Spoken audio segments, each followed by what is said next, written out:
Actor studio? Yeah. Sure. You're going to be working with Denise again?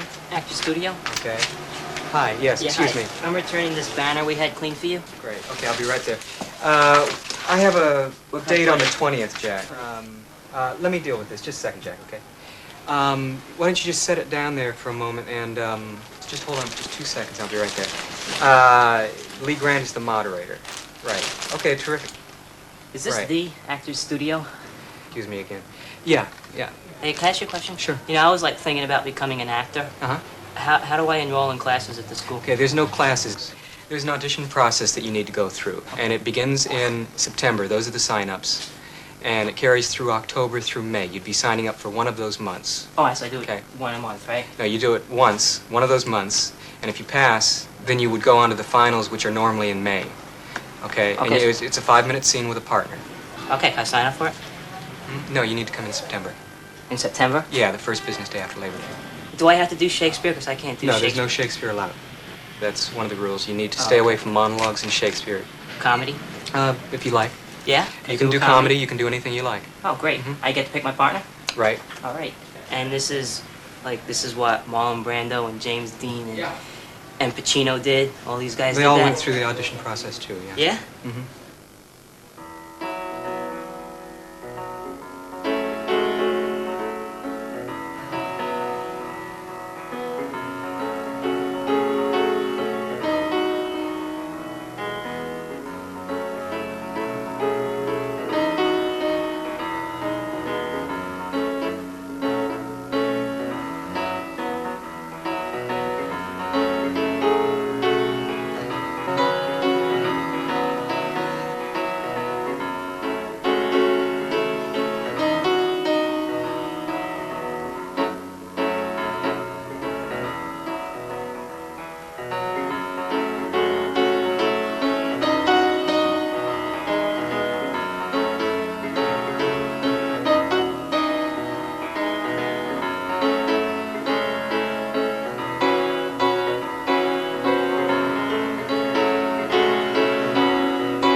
Hello, I'm Burstyn. I'm standing in front of the back wall of the Actors Studio. This is our playing area here. The studio was founded in 1947 as a workshop for actors, and started with 14 actors. Now there are over 500. We have a workshop in Los Angeles as well. When I joined the studio about 20 years ago, Lee Strasberg was the teacher. He sat here. And Lee died in 1982.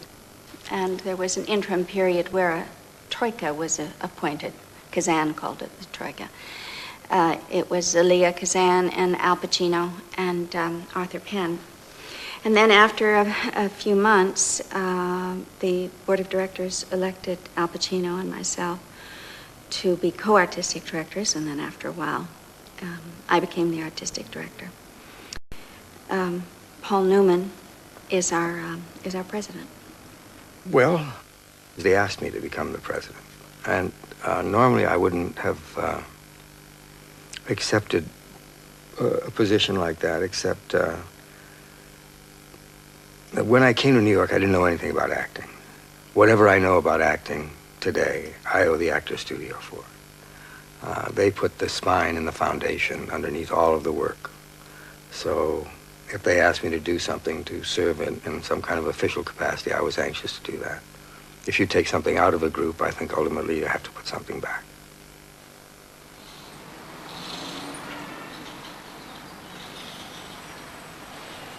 It's a very elite group among actors. The only way that you can get into the Actors Studio is to audition for it. You can't buy your way in, you can't pay your way in, and once you become a member, you're a member for life. The people who can afford to contribute money for the studio's upkeep can do that. If you don't have any money, you don't pay anything. That's one of the beauties. The second beauty is the Actors Studio, when it's used at its optimum, is a school where working actors have some place to go to retest their skills, to develop their skills, to improve their skills, to work under non-work conditions so that there aren't critics around and there isn't the public to accept or deny them. They can take chances. They can do things that they wouldn't ordinarily be asked to do on the professional stage, and they can do it under a friendly, most friendly, almost friendly atmosphere.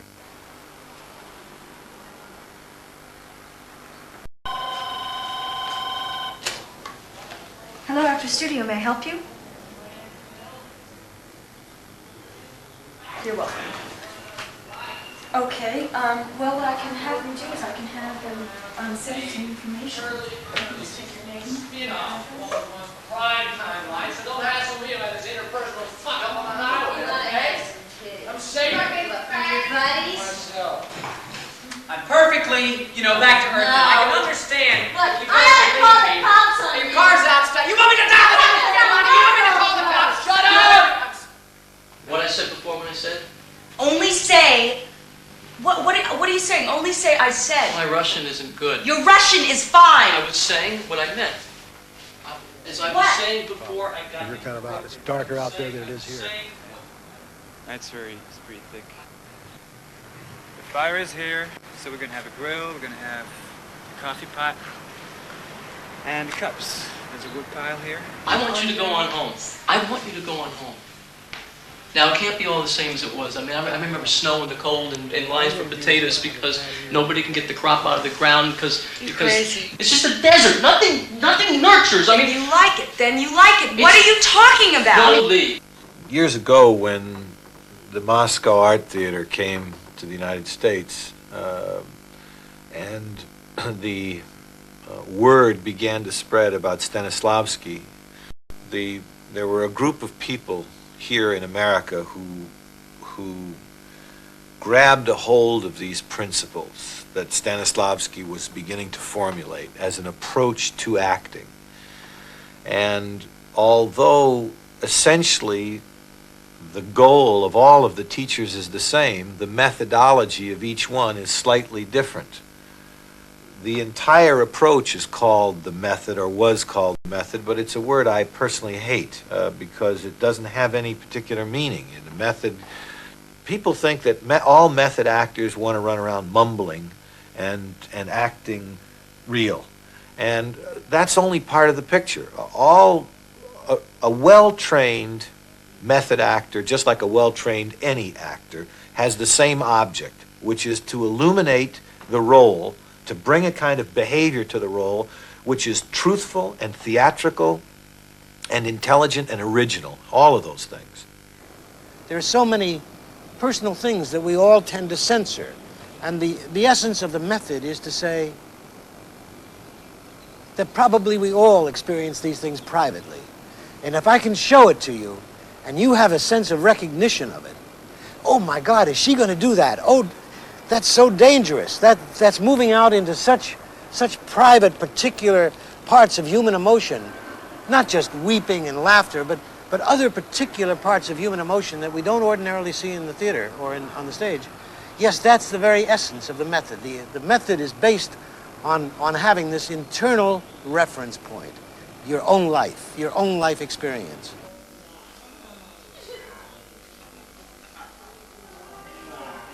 Relax. I want about 10 minutes of good relaxation. You'll see that all of a sudden, all these little shields, all defense mechanisms will start to fall off of you. And then in turn, if you have any of the emotional tension, it'll start to come to the surface. Shake it up. Shake it up. That's it. Open up, Will. You can open up, yeah. What you're doing, body language, is you're closing up this way. And moving your neck. Okay, now what I want you to do is start to make sounds, all right? Yeah, right. In a few minutes. Are you okay, Sheila? Have you ever done sensory before, Sheila? I think that for everything concerned, again, let's congratulate Sheila. She's a finalist. Sure. Let's start. Sandra, person? Okay. 5 senses, right, Sandra? Carol, extreme heat. Right, George, you're doing personal object? Personal object.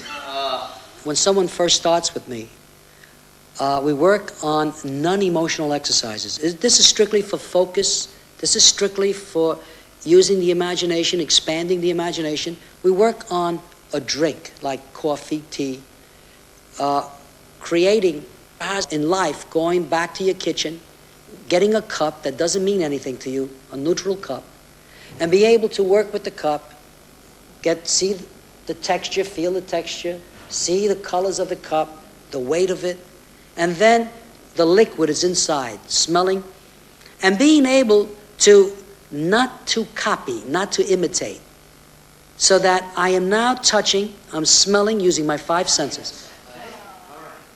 From there, we go into sour taste maybe, like lemon, shower. Let it out. The shower may make them feel sensuous, but yet they don't want to do it. And then I tell them that they must create a mirror, and they must stand in front of the mirror and sensorially, not for real, but sensorially take their clothes off and see themselves naked. And then from there we go into physical pain, headache, toothache, and then into personal objects, meaning emotional thing, a ring somebody gave you. And then we work on people, we work on heat, work on drunk, work on cold. We do animal exercises. Then we start to double them up. Shower and sour taste. Heat, pain. Cold, personal object. And then we triple them. We do 3 exercises and 4, so that the instrument, the actor's instrument, becomes so flexible emotionally that when they're on stage, they respond from an emotional point of view and not from an intellectual point of view. Put it underneath your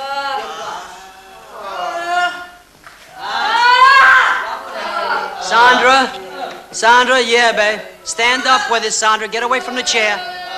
Come on, get away from the chair. That's it. Smell the hair. That's it. That's it. What did it? That's it. Smelling, tasting, 5 senses. That's it. And then it makes the imagination go to another level. That's it. It takes the impulses. That's it. That's it. You begin to believe more that the person's there.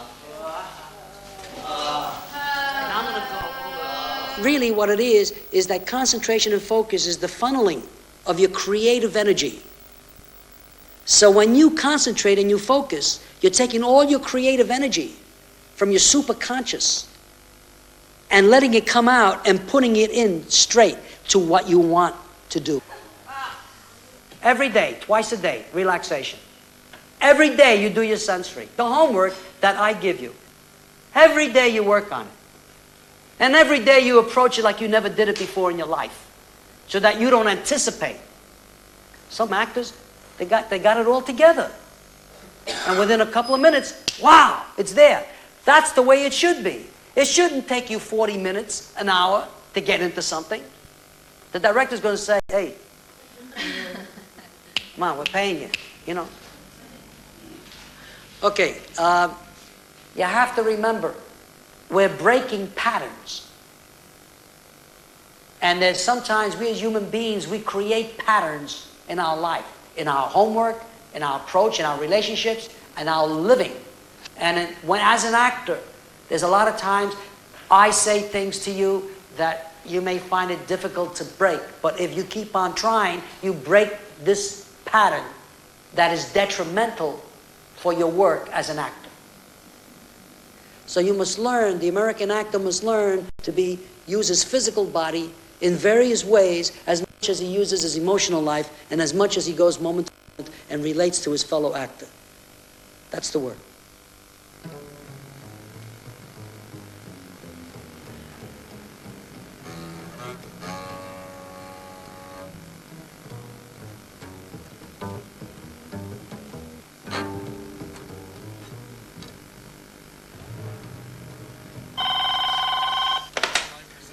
Hello, Actor Studio. Was it that?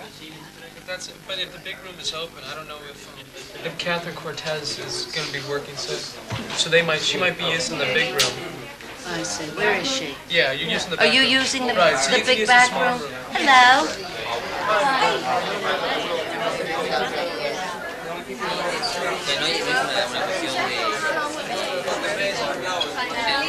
Oh, it goes back in the prop closet.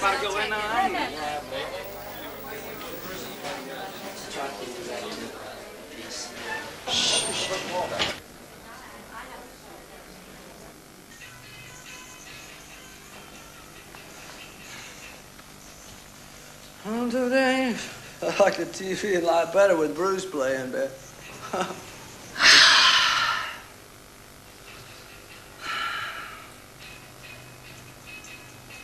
Oh, yeah. My hometown.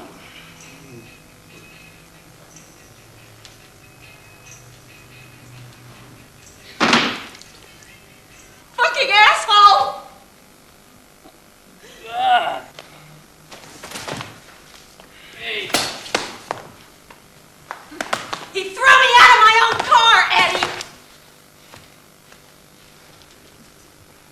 I'm alive, if that's what you mean. I'm haunted by the suspicion that it's strictly a matter of luck.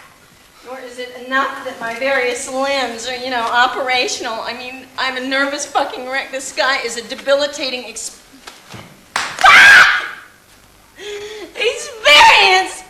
This is a guy who's like totally without redeeming social value. I'm sorry about that. Maybe you ought to show something more along the lines of your feelings and how you might explain yourself. So I have that to think about when I think about it all. So I give you a fair shot.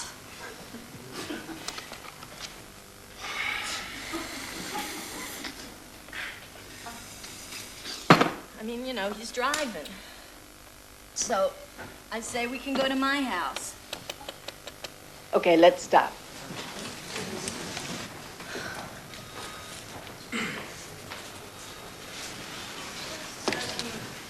Beginning? I want to start just before you That's like you did. Okay, so you take your own cue. I told him. Yeah, well, I told him not to give me a phone call, and then I forgot. So I to was tell waiting me. until. Okay, so just prepare so that you're ready, Okay. okay? And you prepare. Don't forget what your preparation is. Do it again. Okay?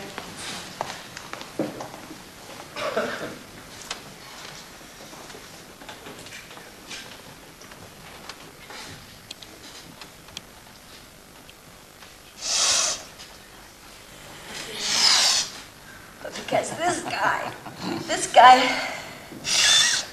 is on your recommendation. I'm caught unawares and nearly killed, and that's what I'm getting at.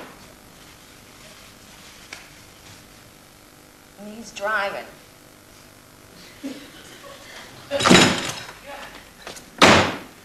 I'm perfectly, I'm back there. call the cops. Listen, everything I'm is all talking the about car's outside. murder Car's almost. outside. All right. You want me to dial the fucking Yes. for you, Bonnie? Shut up! Look, I'm sorry. Look, I'm just disgusted with the both of you. I don't blame you, Eddie. I did everything I could to set you up nicely, but you gotta fuck it up. Why is that? I'm some kind of very, very unusual jerk, is what I figure. You had no rhyme or reason to do what you did to me. Ah! Look at this. Fucking bras. Hey, fucking bras. I don't feel love. She doesn't love me, so I don't feel it. And so I'm getting sick of it, you know what I mean?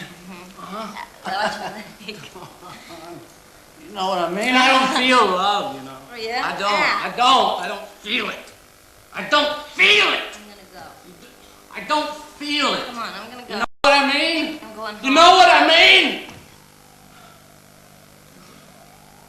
You need to do the work on the actual sensory location of those spots and sensitize it, so that you can feel it.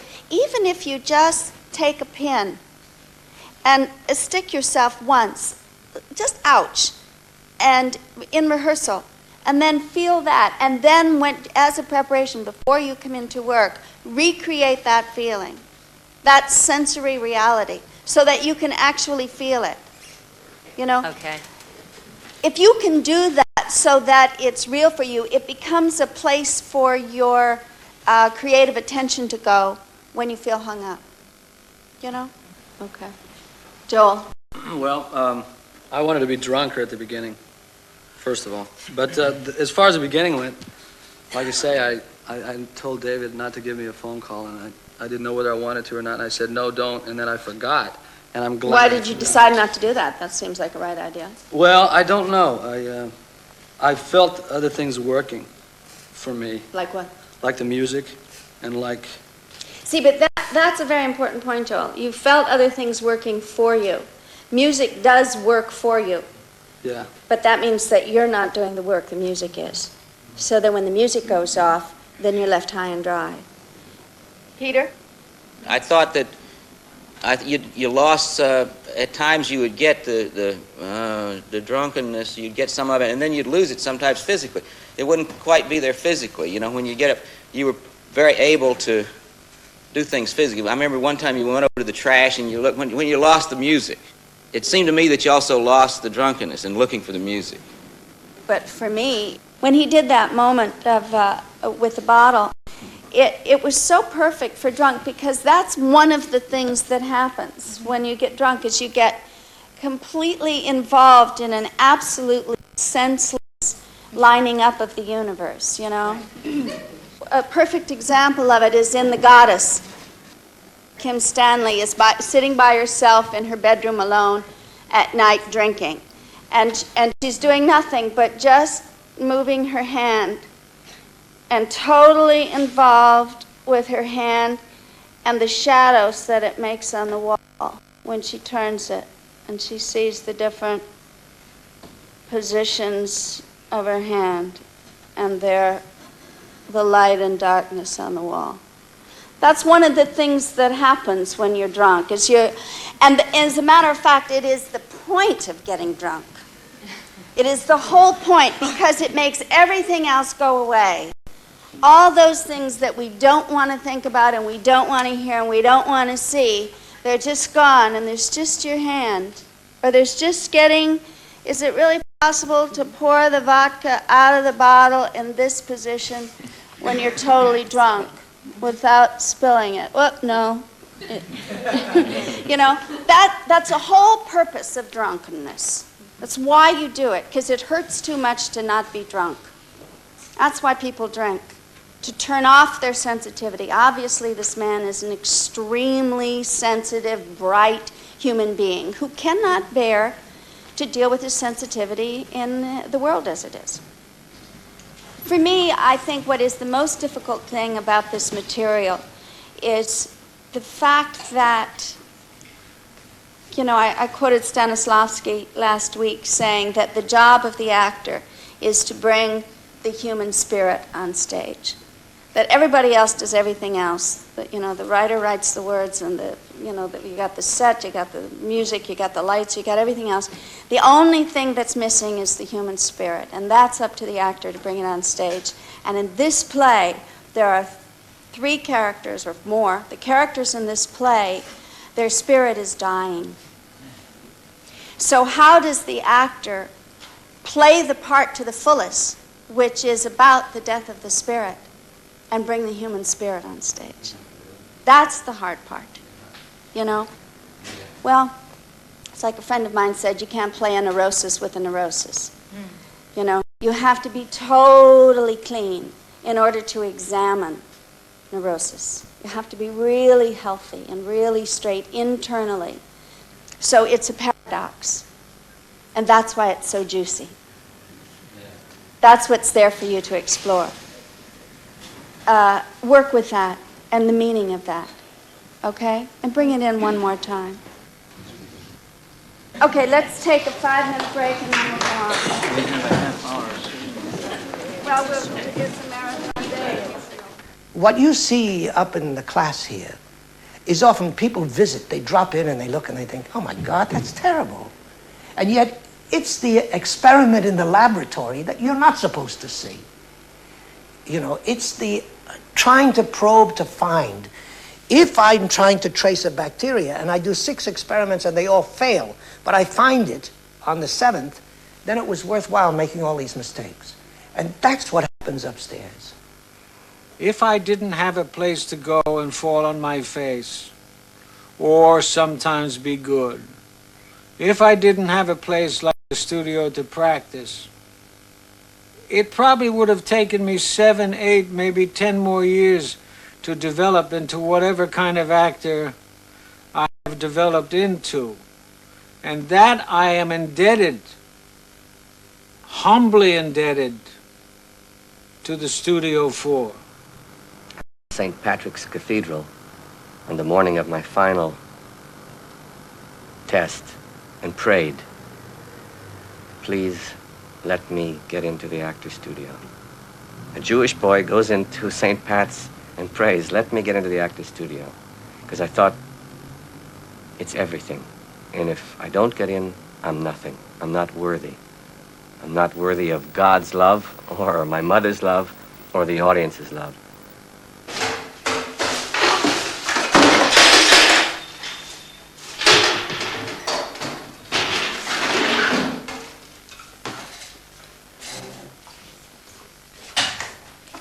My name is Bob. I'm a working observer at the Actors Studio. My work here at the studio, taking care of different little tasks, allows me to sit in on their sessions. I'm not allowed to sit in the first 2 rows. I'm not allowed to speak at the sessions, but I can observe everything that goes on in these acting sessions. I've auditioned for the studio 5 times in the last 6 years.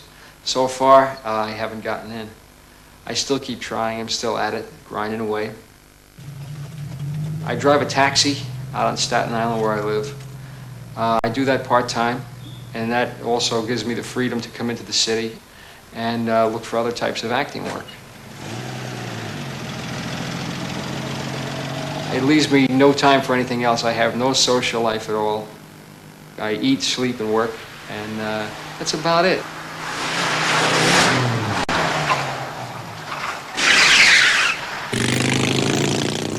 As a child, I always wanted to be an actor. It was always in me, practically from the start.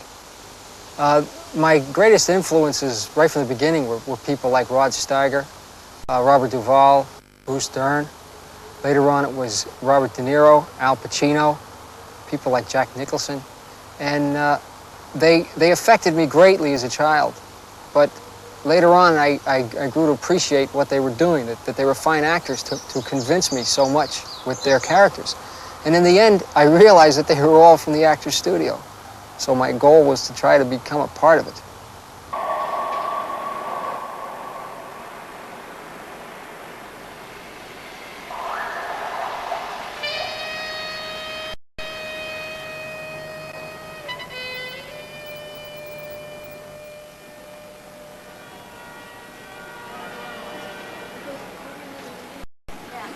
Actors like Robert De Niro, Al Pacino, they work hard at being amongst the people, at getting into the character that they're working on at that time.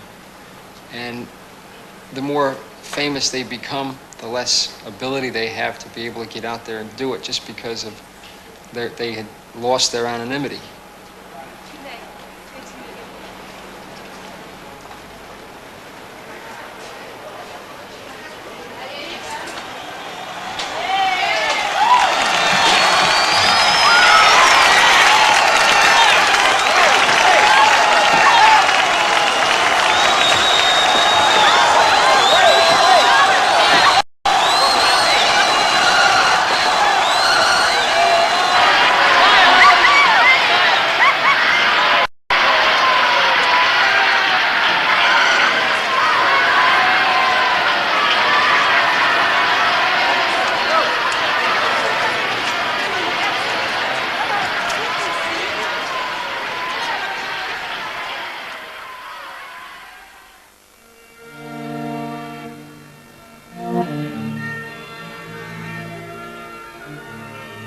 The roots of the Actors Studio are in the group theater.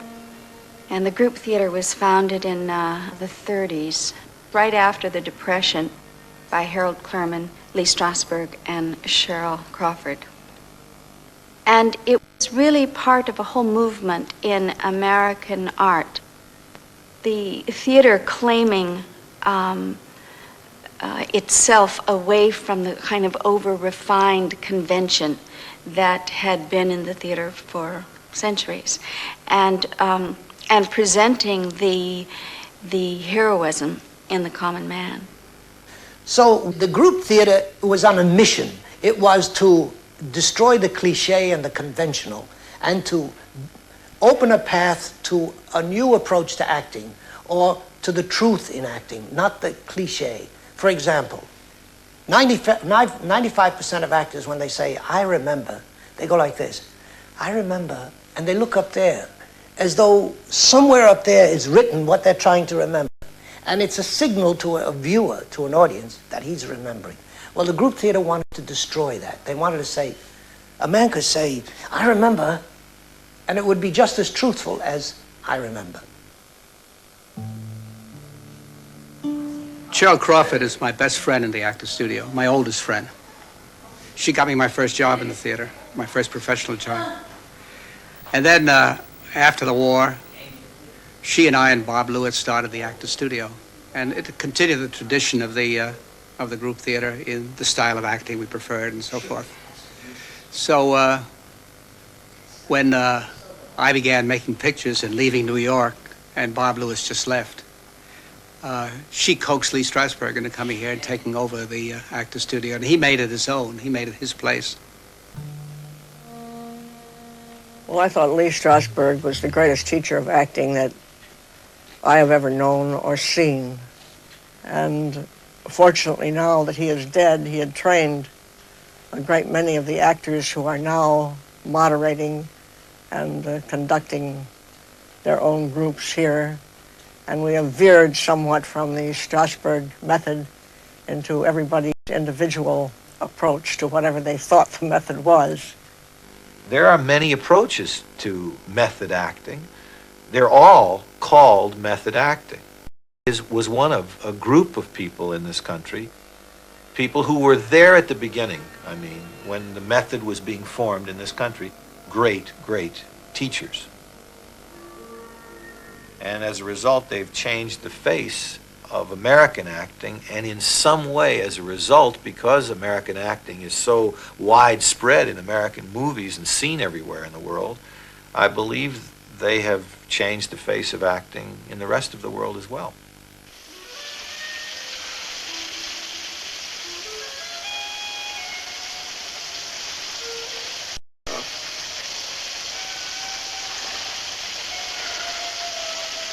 Stella. Hey, Stella. Honey, where are you?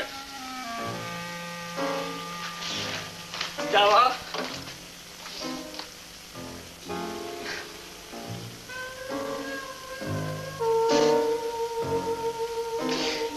Hey, baby.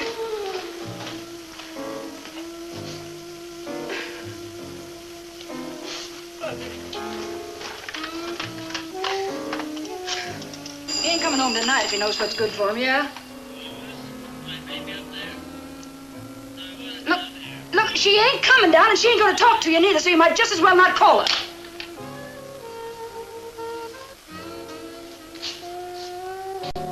Hey, Stella! You put that howling down there and go to bed. Joyce, I want my girls out here! You shut up, you stinker. Hey, Stella!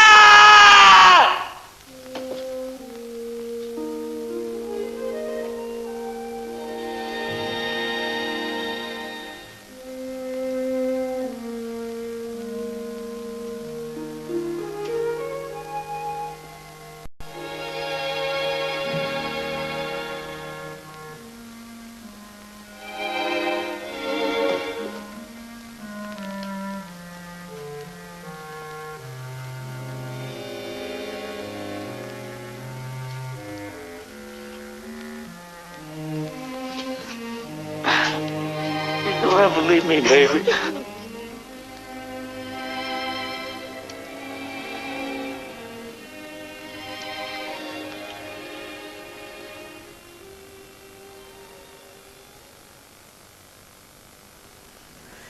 I'm wearing these binoculars because I can see into the actor's soul almost when I'm instructing them. Stanislavski, when he developed his system of acting, would sit in the first row and wear binoculars so he could see the actor up close. Often in stage acting, you can repeat yourself and do phony things, but in film acting, the camera is very close, or television too, I imagine, and they can see if you're being truthful. The whole purpose of the art of acting is to make the audience believe they're seeing it for the first time and almost as if they're looking into a keyhole. Now, I'm going to repeat for you George Bernard Shaw thing because I want you to have it. It's how an actor must understand how he's related to society. George Bernard Shaw said, "Theater at its finest," which means acting, of course, is an elucidator of social consciousness, historian of the future, a recorder of the mores of its time, an armory against despair and darkness, and a temple in the ascent of man. Now, when you start doing a scene, read that. Okay, now I'm going to give you a bunch of exercises. I'm going to mention them, and then I'm going to do exercises on them. You understand, did I give an analogy of a pianist? Or these things become habitual. You don't have to, if you work properly, and there's a lot of them. These are the exercises method. The method means what works for you. Everybody here thinks they listen. You don't. That's the biggest lesson in acting. You are listening now. You're not thinking what you're going to say to answer me. You're taking it in and listening. Now, use of objects. I handle these glasses. Well, they're glasses and so forth. I paid money. But suddenly, I realized these glasses are no good for me anymore. My eyes have gotten weaker. It's different. You understand? That's the use of the object. I'm going to go to use of place. I see kids and they use the place. It's a chair and table, the actor studio, poles, balcony. It's all wrong. I'll tell you what it is. This is the actor studio. I come in. There are balconies here and chairs. I made love with Tony Franciosa in that balcony. I look at it different. Okay. Okay, now we're going to do an exercise. An effective memory. Okay, that's a wrap. Merry Christmas, everybody. Go on home. And no, wait. No, please don't go home. I'm here. I need the money. I can't see you very well, but my name is Theta Blau, and I want to do an audition, okay? Okay, sure. Go right ahead. What do you mean now? Go up in the balcony. Yeah. Go up in the balcony. Well, I thought this was the interview before the... Go. Where are you? No, this is it. The cameras are rolling. They're right ahead of you. Where are the cameras? Where? Right in front of you. Well, what is this? I mean, wait. Yesterday I was at a theater audition, and this morning I was at a... is this a commercial? Is it? Yeah. Well, who am I? Where's the script? Where am I? Look, hey, we just want to get an idea of what Look, can I just explain something to you? Wait, please. Last night I had to stay up all night long because I've been working very hard in this play. Sally, you can, no, don't do anything I tell you to do before I tell you. Stop. Go up there, turn your back to us, and I don't want you to... Yes, ma'am. Sally, remember when you auditioned for a very big part and you didn't get it? Let's suppose they call you back on the second time. Turn around, Sally, for the exercise. Turn around. I had on 1-inch heels with open toes, and I believe the dress was so that I could have cleavage. And It was like a narrow skirt. And what was the place like that you went into? It was a hotel bungalow in California. There was a large white couch. You were auditioning. Were you hot or cold? I was sweating under my arms and a little bit here, and my thighs. Sally, do this audition, and if you don't get this part, you've decided to give up acting and just teach. Do the words you just did again. I know that you are finished auditioning everybody, but it's very important that I audition today. I can't see you.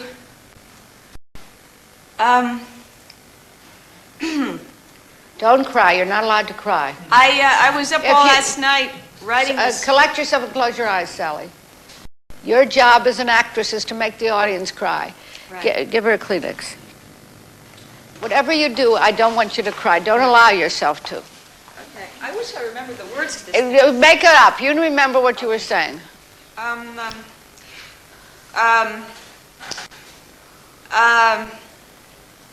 Hi, I'm Theta Blau. Pretend you can see him up there. Hi. Please don't send everybody home. I've been waiting all day. I need the money. I need a job. Okay? All right, roll tape. Oh, wait, no. I thought that this was just the interview. You did before Okay, when I said, am get I your doing- effective, don't look at the camera. Close your eyes and do the effective memory. The place. Okay. Okay. Stay with that. I don't want to see you act, Sally. Okay. Do you want me to do the memory of the audition I did in the memory, or Yes. the audition? The effective memory of the audition you did. So you don't care about the script I was Not working at all. on? Okay. And I don't want to see Sally Kirkland act brilliantly. Right. Okay, got it. Okay. Collect So yourself. I need a man. Every one of us does. Okay. No, I just want you to relate to Bob Heller, honey. Come in again. Turn around and come back. Now Okay. collect yourself. Think of the effective memory of that audition. I need to ask you one question. Sure. Close in your my eyes. effective memory, in the bungalow, in the hotel in California, the audition was very specific, what I had to do. Do you want me to do Yes. that? Okay.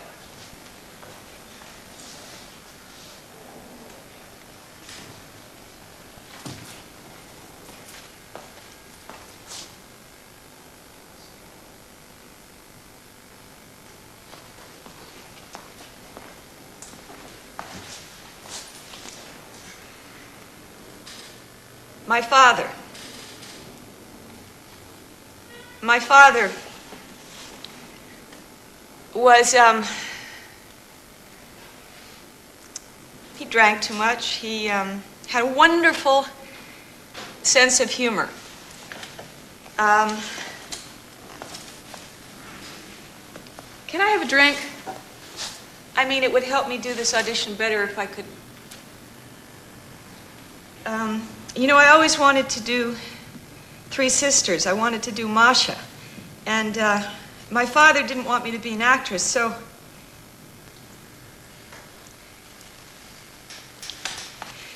I understand that there's nudity in this. I understand that there's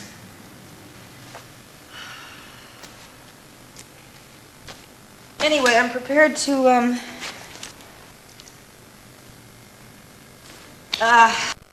so you want to know about my father. Anyway,